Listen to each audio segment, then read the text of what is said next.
We're going to turn now to an important headline about fish that could have on your dinner plate. Some bluefin tuna off the California coast are carrying radioactive contamination from that nuclear plant that started leaking after last year's earthquake in Japan.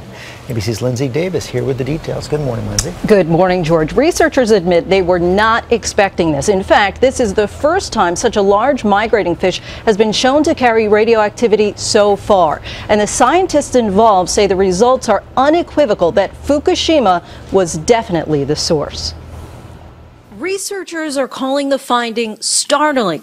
Bluefin tuna arriving off the coast of California all the way from Japan, carrying radioactive contamination, apparently leaked from the Fukushima nuclear plant.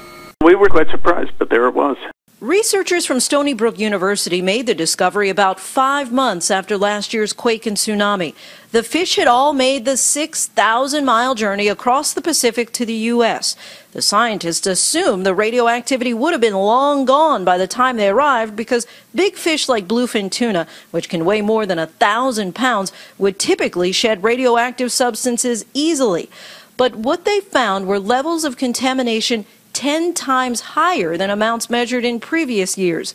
Still, scientists say the levels are well below safe-to-eat limits and are not likely to affect humans.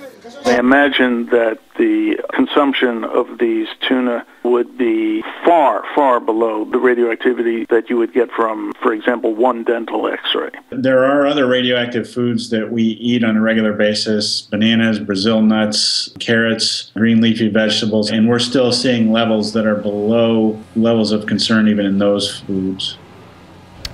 Researchers say the real test will come this summer when they repeat the study on bluefin tuna that have been swimming in radioactive waters for about 3 times as long. They also plan on testing other migratory animals to see what those levels are. So no danger yet, but we have to keep an eye on it. That's exactly right.